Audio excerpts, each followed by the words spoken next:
Brian can add all this stuff in post. You're live. You gotta set the thing up. Well, if we're live, we're live. I think at this stage we just roll. No, run the tape. Run the clip. All right. I see everybody. We're running the clip while we wait. Yeah.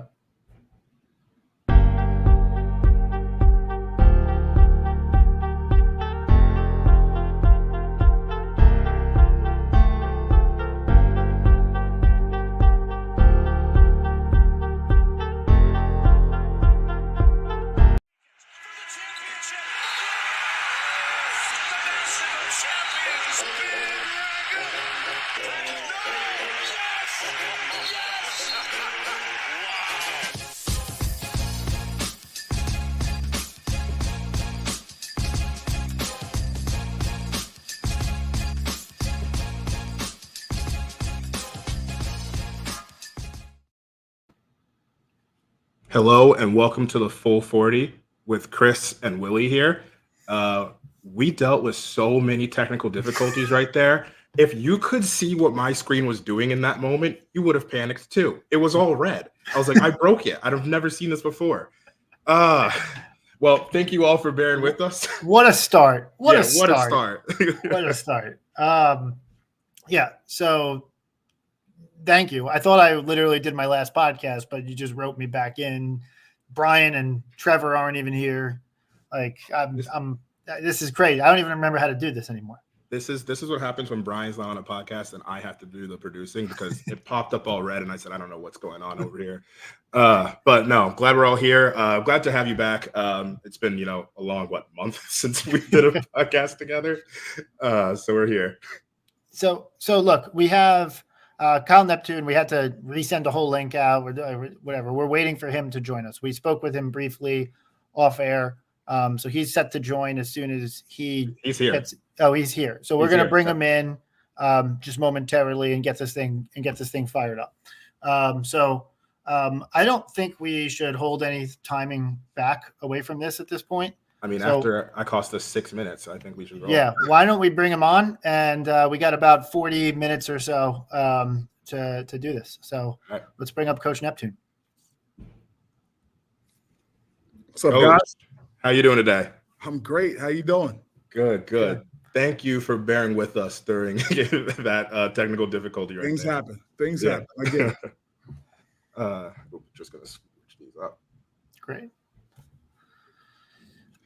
All right. Well, Kyle, thank you so much for joining. Wanted to just kind of get started in this. Obviously, kind of caught off guard here with the stream, but want to know how summer's going. I know we saw John Rothstein was actually just on campus. How is that conversation going? How's everything been going? I know it's also recruiting live period as well. Yeah. I mean, it's right now, just in college basketball in general, it's kind of the never ending song, right? Like the season ends, years ago, you would take a deep breath, maybe take a week or two off. But it's just not that way anymore. So we continue through recruiting and then continue to have our guys on campus now. And, I'm really excited with the guys that we've recruited. And, we're deep into practice. We're practicing, 2 or 3 times a week, getting them some skill work as well, lifting, all that stuff. So we're really excited where we are right now as a program. That's good to hear. I guess my question with that is kind of like, as you what with the lack of time in the off season now, like how has that changed things for you? You just don't have it. There's no real time off. That's all. There's nothing different that you haven't done. There's just no deep breath. You just keep going. The good thing is it's not like, ooh, this is specific to Villanova. Yeah. This is just what it is now. And this is kind of the new norm for not just the coaches, but the players as well. That makes a ton of sense.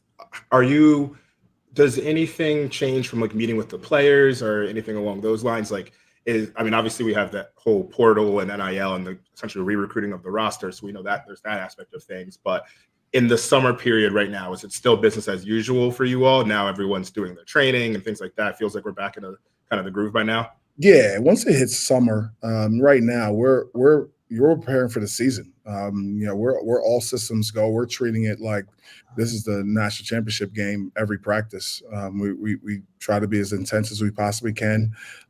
We legitimately look at it like every time we step on the floor, we're trying to get better.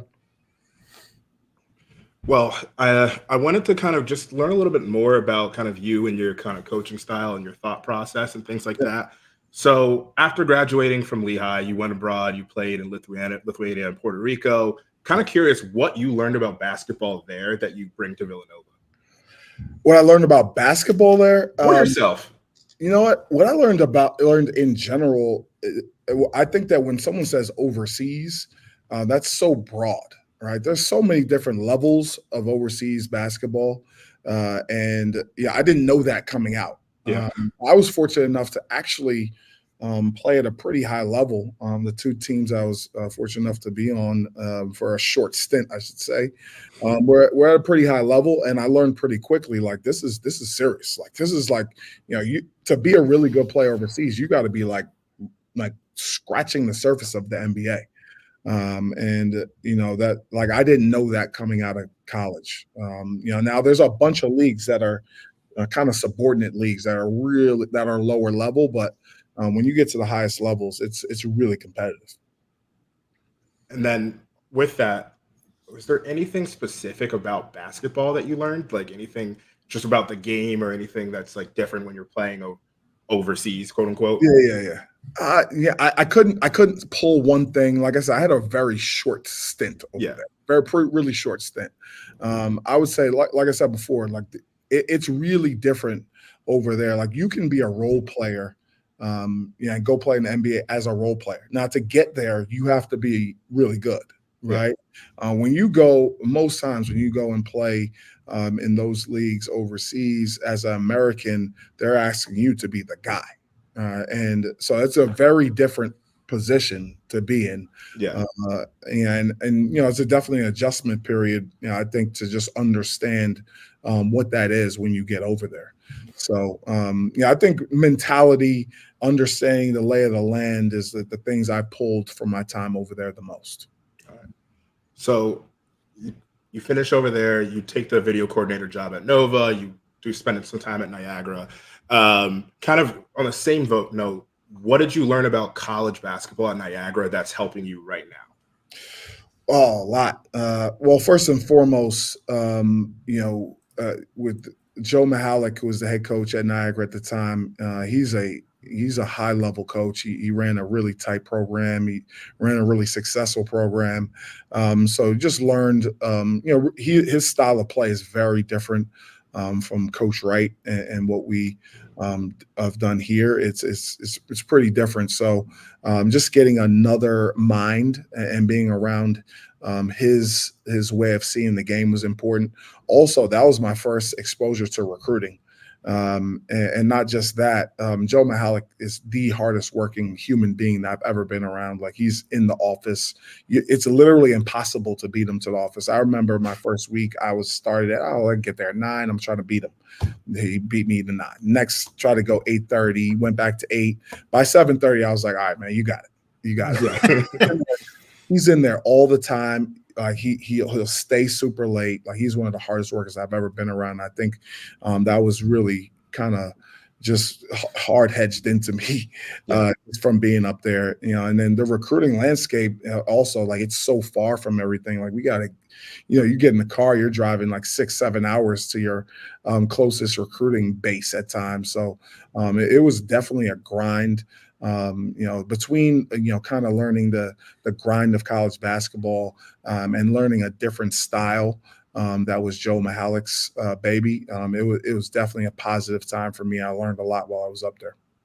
Can you talk a little bit more about Coach Mihalik's style, like how that's different than, because I'm sure there's a lot of fans who don't really know the difference there, and just understand a little bit more about how that differs from Villanova basketball? Because I'd be curious if there's any parts of our offense or our defense that you have more from Coach Mihalik than you do from Coach Wright. Well, Coach Mihalik is his style was much more centered around one or two players and playing much more through those guys. And having kind of subordinate guys out there to kind of help support him. He also played He played really fast and tried to get the ball out and score quickly.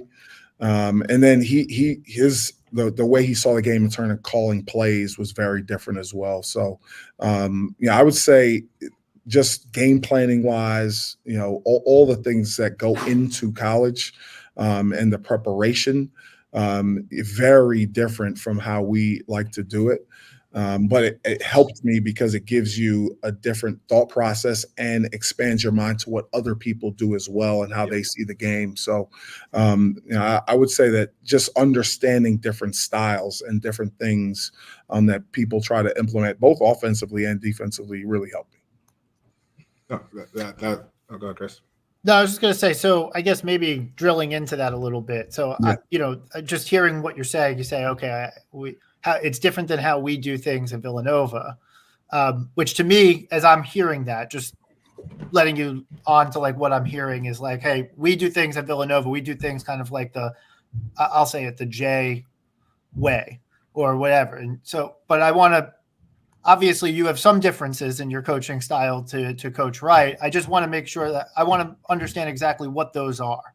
Like, what are the differences that you would say, or you and Coach Wright have maybe even battled with over the years as you as an assistant to say, no, I just view it differently.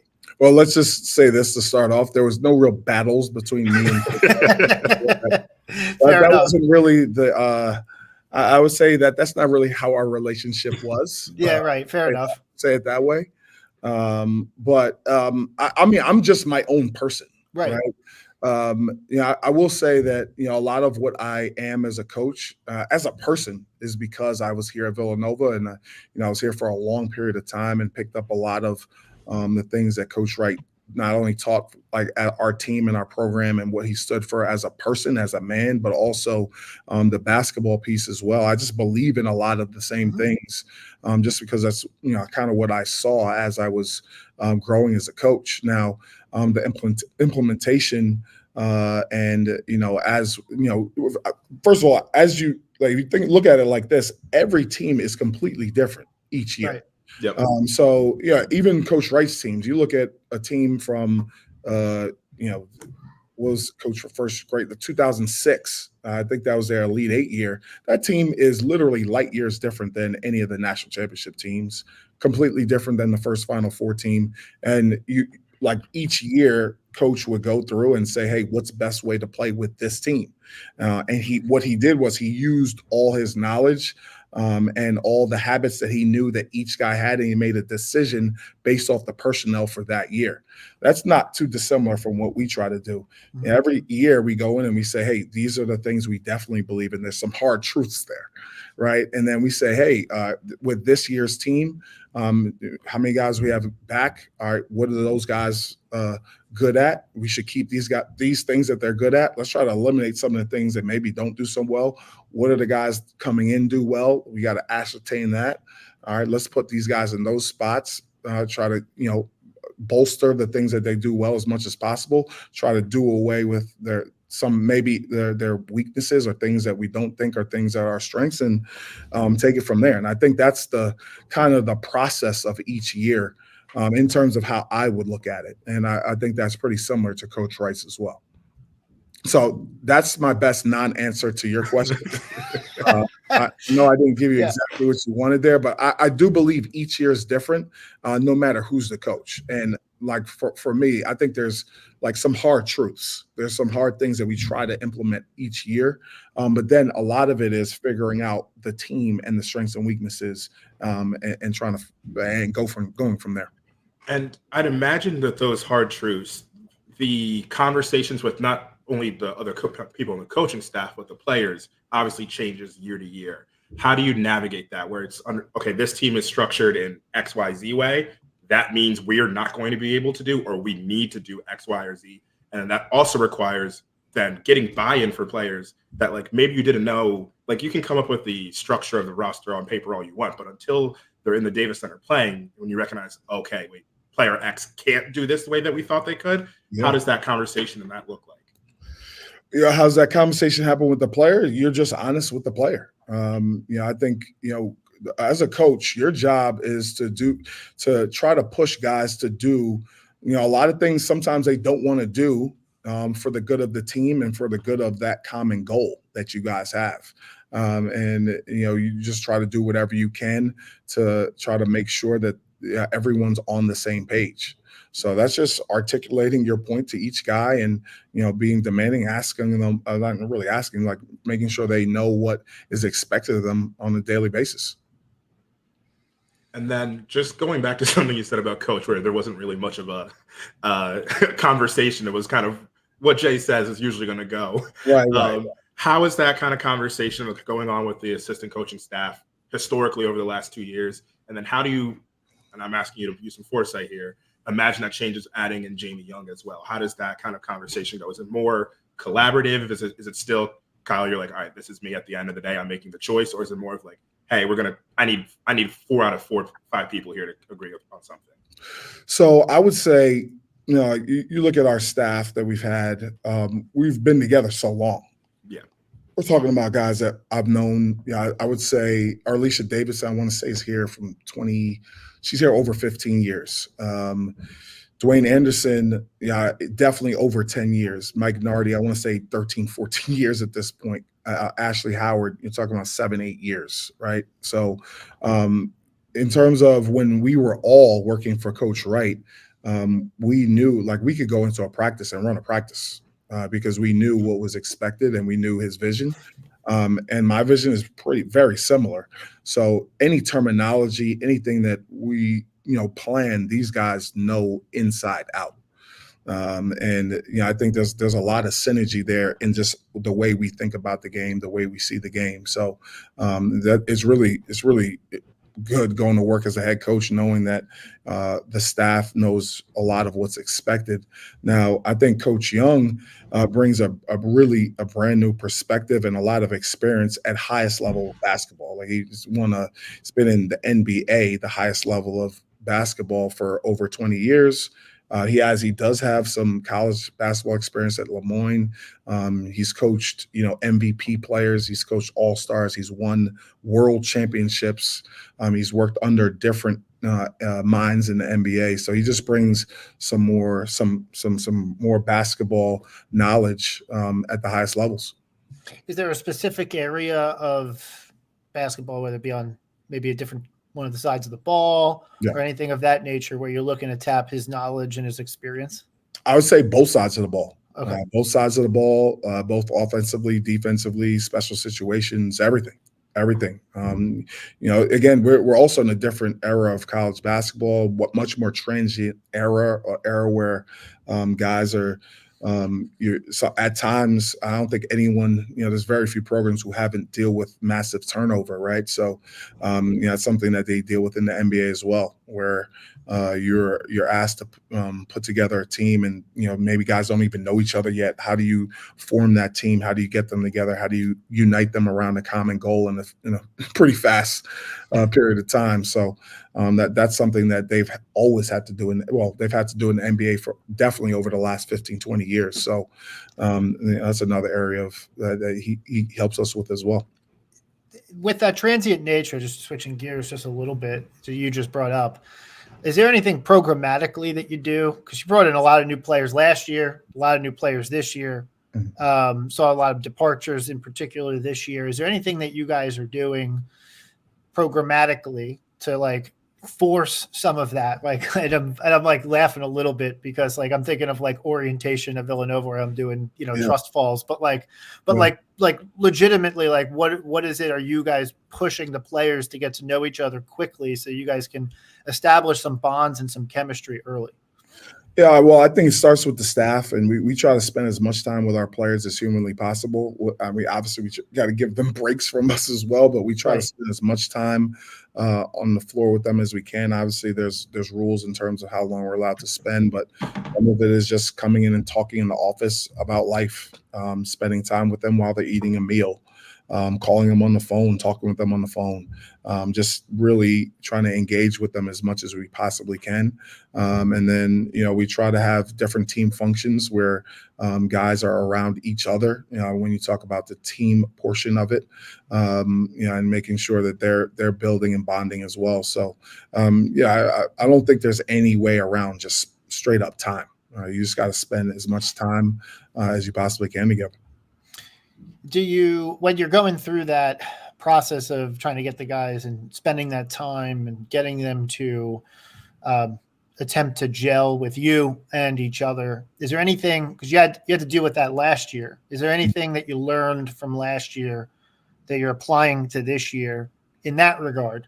I'll ask that question in a couple different manners, but like in that regard, is there anything that you learned from last year relative to this year to help the guys gel a little bit better, build that chemistry both on and off the court to hopefully get A, results on the court, but B, also have a great experience in their year at Villanova here?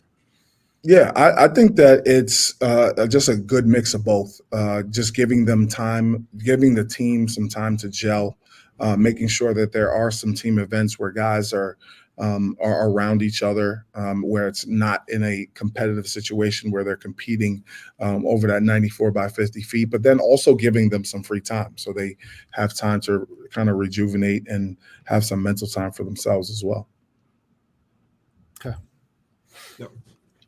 So just a couple other things I wanted to hit on the offensive and defensive side of the ball.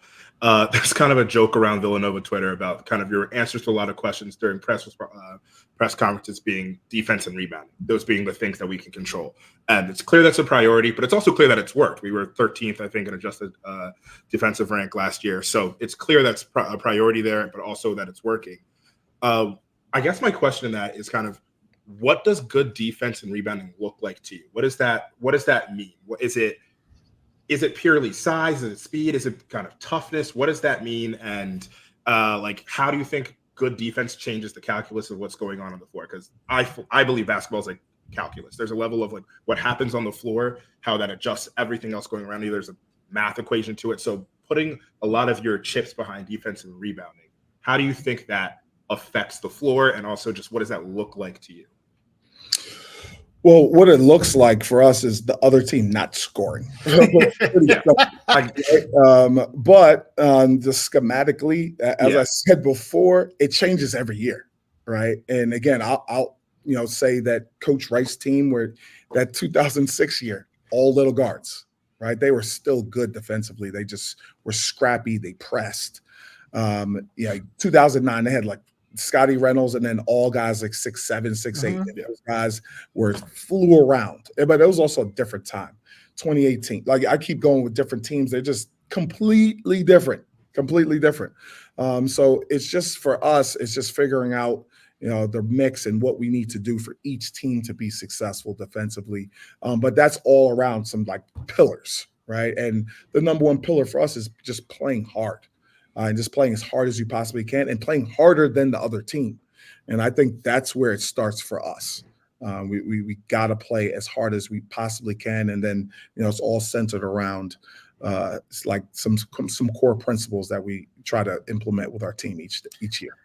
So in terms of playing hard, because I know playing hard, like I think a lot of people hear playing hard and say effort, right? Like, which I think is obviously number one. Like that's table stakes, is you got to put in maximum effort. But I think a lot of times, like, and Jay Billis sometimes will go into this, is playing hard means like it's somewhat of a mix of hard and smart in the sense of knowing your opposition, their tendencies, etc., cutting under or over a screen, depending on what the scout says, etc.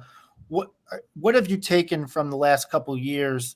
We'll start on the defensive side of the ball, to say like, hey, okay, we need to work on this in the context of playing hard, because hey, yeah, you're expending a lot of effort, but you're not necessarily effective. How do you increase the efficacy? Obviously, each team is different, but what have you learned in saying, okay, I got to get these guys motivated, but how do I get these guys motivated to use their effort to be effective? So this is the way we organize it. And I'll go backwards. You can be as smart as you possibly want, But if you don't like, if a dude just backs you down and scores on you, and you're not playing hard and you're not tough, like that doesn't really help. Right. Right? You could know all the personnel and what they like to do, but if you don't play hard and you're not tough and you don't take that away, they're still going to do it. Right? So we start with playing hard, and we tell our guys, all right, playing hard is first. You got to fly around. You got to give maximum effort. You got to be tough. And then from playing hard, we say you got to play together. You got to be a team out there, and you have that be a cohesive bunch, right? So if you're playing hard and you're playing together, that means you're talking. You know, you guys, like if you have to switch, you switch the way that we're asking the team to switch. If there's a ball screen coverage, the entire team is involved with that ball screen coverage. It's not just the two guys in that coverage. Everyone else has to know what's going on with that. If there's an isolation and we're guarding a guy a specific way, it's not just that one guy on the ball. Everyone's got to know their job in that isolation, post, everything, every single portion. It's never just that one guy. It's the team working as one, right? So that's together. So not to mention talking, right? That's togetherness, right? So from hard together, playing hard and together, then we get to smart, right? And then we get to like, all right, if a team's playing hard and together, and they're flying around together and playing hard, you can start ramping up what you can do from a schematic point of view and being as smart as you possibly can and start to push the boundaries of that. And then we tell our team, like, if you've done all those things and you're playing hard, you're playing together, you're playing smart, now you can say that, hey, that team has pride in what you're doing. And that's how we break it down for our guys, so they understand kind of the gradual approach to being a good defensive team. I mean, just being a good team in general. Year 1 to year 2, obviously the defense improved dramatically. In your mind, is that personnel? You guys getting smarter as a coaching staff, a little bit better as a coaching staff, maybe just the team listening better, or like, is a little mix of everything? I'm just curious, kind of, obviously coaching impacts the game. You can't make the ball go in the basket, so to speak, which I think leads to your answers in press conferences about defense and rebounding. But just speaking on defense, like you've said, okay, we teach these principles. What got better year 1 to year 2? First and foremost, I think coaching, the way we look at it, I think you just grow so much as a coach is a teacher, right? You're asking someone to be a lifelong learner, right? So as someone who's pushing people to learn as much as possible, I think it's only right that the coach tries to learn and grow as much as possible each year. Mm-hmm. And I think that as a coach, especially as a head coach, I think you grow in dog years. There's just nothing you can do to 100% prepare yourself to be a head coach. It's just, you can do anything you want. Like you can prepare, you got to be in those moments. And now being in those moments a couple years, like you get the reps and you see things sometimes a little bit quicker as well. So I think it's just getting those reps as a coach is wildly important. Now, in terms of specific things that I think we improved on, I agree. I think we got much better defensively.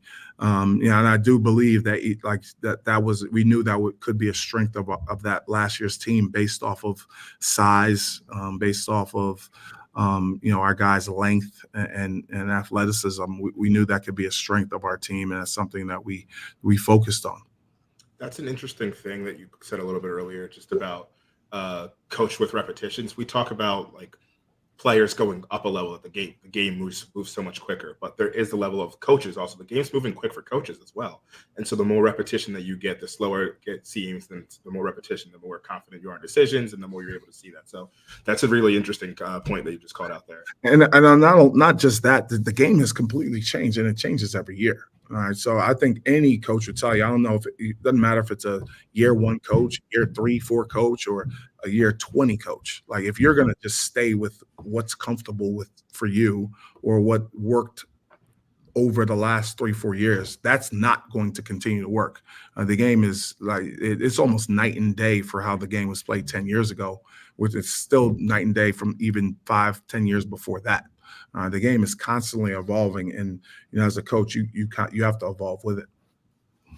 Just flipping this to the other end of the floor, on the offensive side, obviously there is the level of, like, to your point, it changes per year what you look for in good offense. But just from a fundamental belief standpoint, like what is the most effective way for an offense to run if you have the ideal situation? Your players are exactly what you need. Kyle, what would your like ideal offense look like? Are you looking at like ball screens? Are you looking for paint touches? Do you believe more in the back to the basket kind of approach? What would you say your general ideal situation is? And then there is a level of like building the roster to look towards that. Obviously, not everyone's Steph Curry, so that's good. You can't just build a team to be that way. Not everyone's Jalen Brunson. So how would you, when you just look at it from a pure just belief standpoint, what do you believe like good offense looks like? If I could take a step back, I would say the way we would look at it would be have as many basketball players on the floor as possible, right? Like guys who can dribble, pass, shoot, and make plays for their teammates. All right. So, and we believe that if you can, improve someone individually as a basketball player, and they can dribble the ball, they can pass the ball, they can shoot the ball, they can make this, and then honestly, probably most important, make decisions. You could put those guys in any spot, and they'll make the best decision for your team. So that's how we try to think about it. And just knowing that every year you get different guys and different strengths and weaknesses. But if those guys can dribble, pass, shoot, and make plays, and can think, and you got 5 guys on the floor at all times like that, you got a pretty good team offensively. So in the past couple of years, obviously the offensive efficiency has we talked about the defensive efficiency looking a lot better has improved. On the offensive side, it at times looks like disjointed. We have had long droughts to start games in particular that particularly dogged this past year's team. Is there anything that you guys are doing as a coaching staff to try and stem that? Obviously, you call timeout middle of the game, like whatever. You try and get the guys mentally refocused, etc. Sometimes you're even making good plays. The ball's just not going through the basket. But is there anything that you've learned from the last year or two to say, okay, how can we do this? Is it and that answer could just be we need to change the way we look at personnel, or that answer could be schematic. I'm just curious as to looking forward into the next few years, how do you see to it that, hey, the defense, we're always going to hold a high standard of Villanova defense and that expectation, and bring the offense up to level so that, we can make some tournament runs. Yeah. And fair point. Obviously, you go back and it's very clear that, defensively we were in a great spot last year, especially towards the end, I thought, and definitely also very clear that we struggle at times offensively. So like I do believe that each year is different, and the strengths and weaknesses of last year's team are very different than the strengths and weaknesses of this year's team. I think to speak directly to this year's team, I really like Jameer Brickis's ability to create in whatever situation, whether it's a ball screen, an ISO. Obviously, Eric being in the post is a formidable, is something that we've seen over the last couple of years to be very effective. And I think he has guys that really, really shoot the ball around him this year. And, have been tried in like high level shooters in college basketball. And I think obviously Wooga Poplar is a high level shooter, also a really good driver and finisher at the rim. And I could go through Enoch, the way he can roll and finish around the basket. I just like the pieces offensively, and we're as a staff really confident that we can get that offensive efficiency up. This year it's been a definite point of focus. Is it going to look like, hey, we can improve our shooting percentages, or is it going to look like, because last year I think we shot like the 11th, I may be misquoting the exact statistics, but the 11th most threes, but we're kind of middle of the road in terms of 3-point percentage. So it kind of seemed like a little bit of a mismatch there. Or is it, we think, hey, we could continue shooting that level of three. You don't want to tell everyone your exact game plans and all the other coaches in the league. But game we're going to shoot this.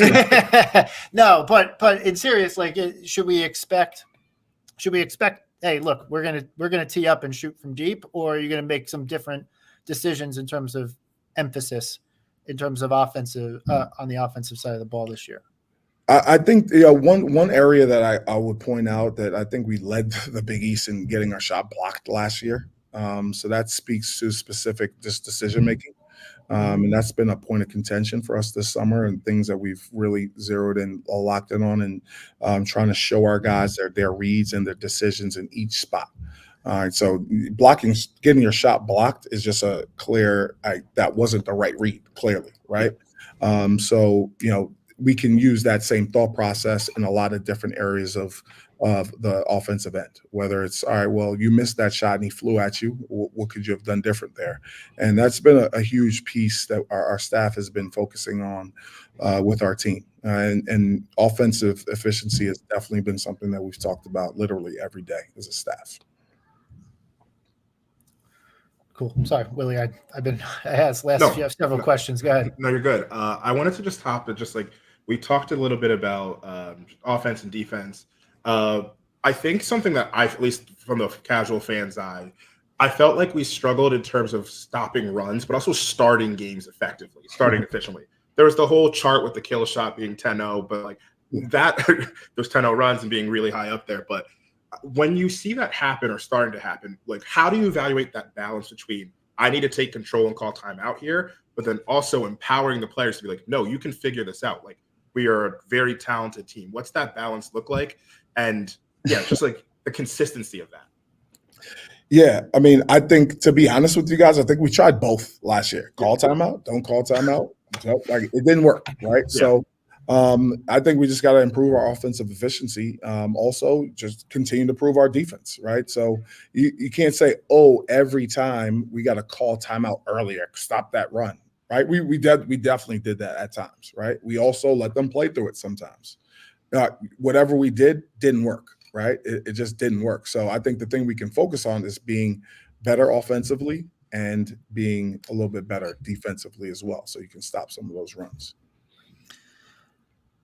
Yeah, no, I guess then, like obviously, look, there's no silver bullet to make the ball go in the basket, right? Like, is it a matter of, hey guys, in a timeout, like, hey guys, like you got an open shot here, you got better looks here. Yeah. Is that 100%. Right?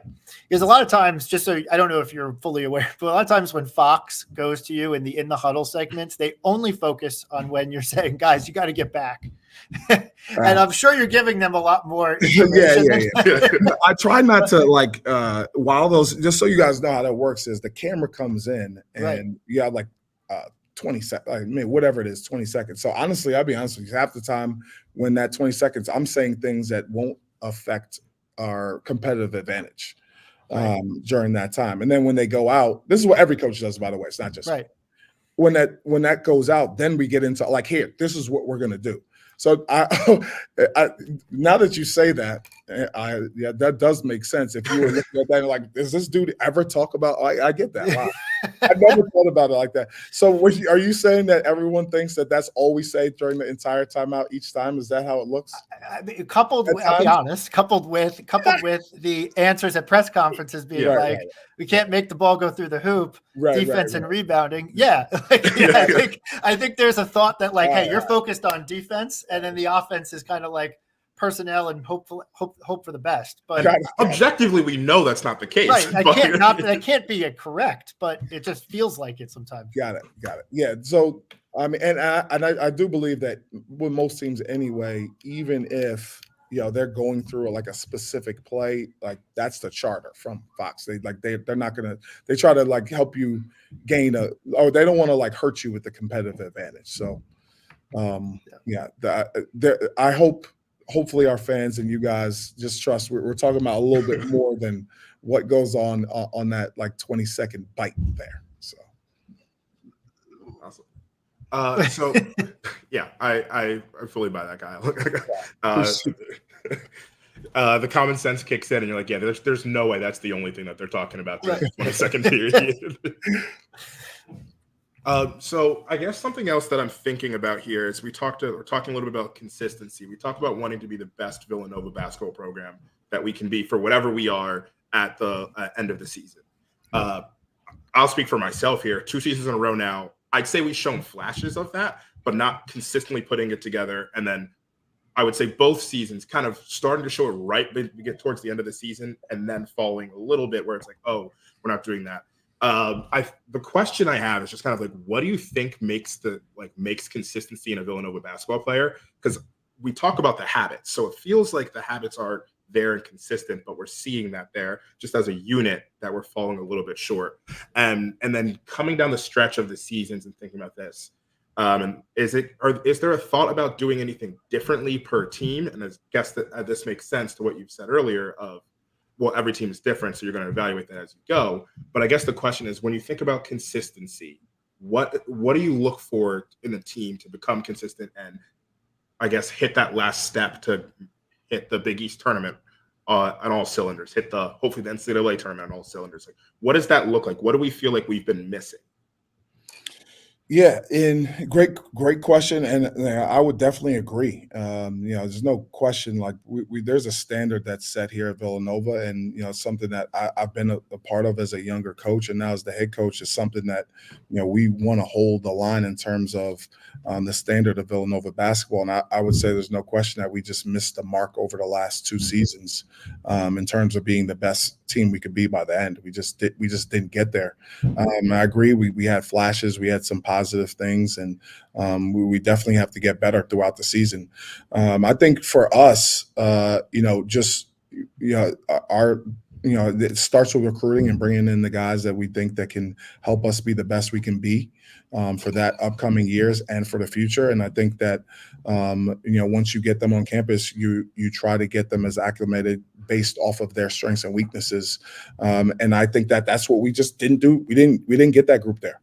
We didn't get them to operate at the highest possible level in terms of their strengths and weaknesses, especially on the offensive end.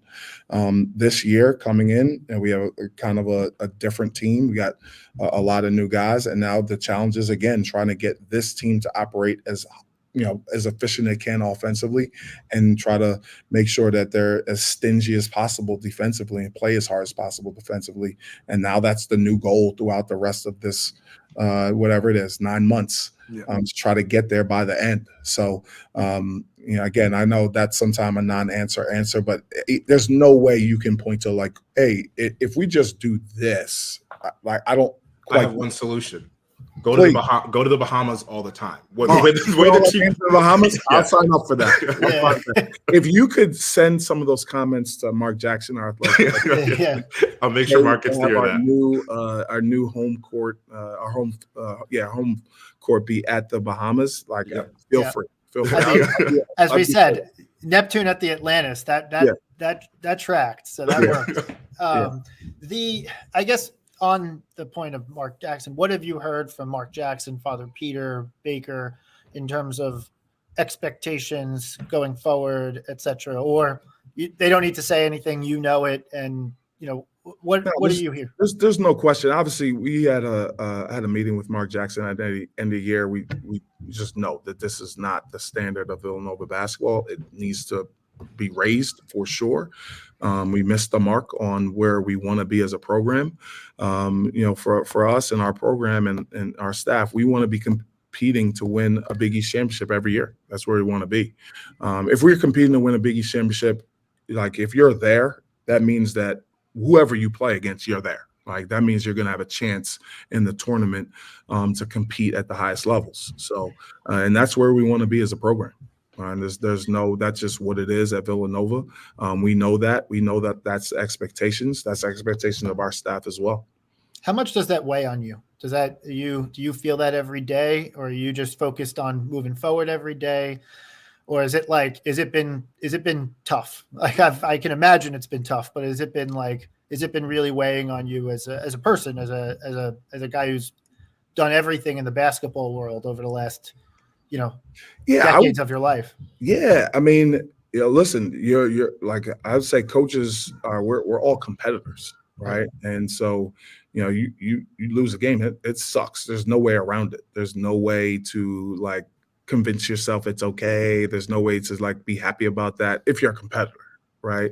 It sucks, all right? And then if you go as overall for a season and you didn't get where you wanted to be, that sucks. Right. But in terms of every day, again, being the coach and the leader, all right, what are you going to do about it? Right. You got you lose the game, you got a couple minutes, you got until you go to sleep to all right, yeah, it sucks. And then if you just continue, okay, that sucks, that doesn't help you. And that emotion doesn't help you. Right. So I can't, push our guys to say, hey, all right, let's go, man. Like, we got to get better. There's nothing we can do about that. We need to go on to the next game, the next situation, next practice, next field session. I can't talk to those guys about that and demand that from them without also doing it myself.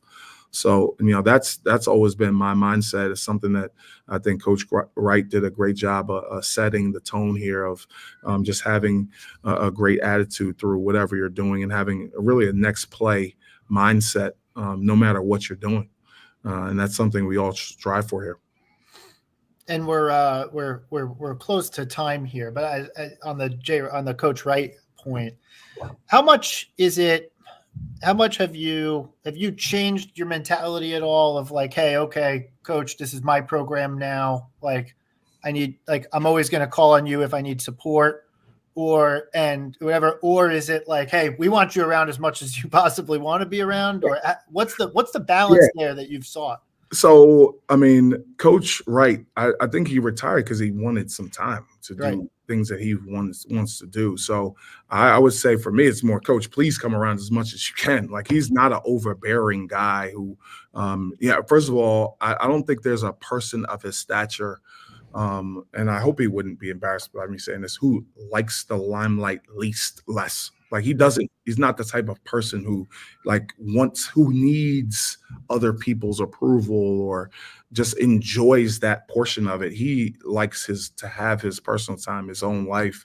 And we as the head coach now, I know that he retired and he wants that personal time. But me and him talk, for sure, at least once a week, and sometimes multiple times throughout the week, even through the off season.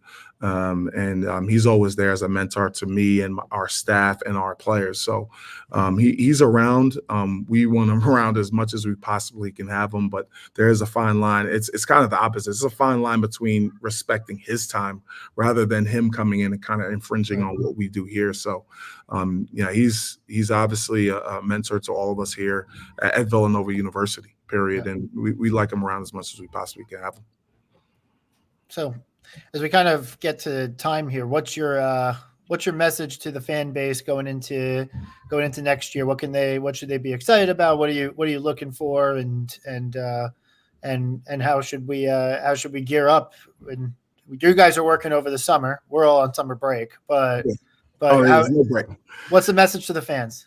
Yeah, I say the message is that, listen, we know that we missed the mark the last couple of years for sure. We know that. And our staff and our players right now are really excited about this season. I really love the guys that we've recruited. I think that they're bonded. They're uniquely bonded right now. We've got great leadership. We got great talent. And we can't wait to get started. I think this bunch is as competitive, as intelligent as a bunch that we've had. Cool. Awesome. Well, Kyle, thank you so much for your time. It's been a great pleasure having you here. I think this is going to pull an end to the podcast. So everybody, for the full 40, it's Willie and Chris. Chris, this is probably going to, it's not it because you're going to be back at some point, but we're not going to see you for a little bit here. And then everybody else, we're going to be coming back to you probably right around October, right when the season starts, right when we start getting in for preseason. But as Kyle and the team is getting ready for practice, we'll be getting ready too. So thanks, everybody. And as always, let's go Nova. Thanks, guys. Go Cats.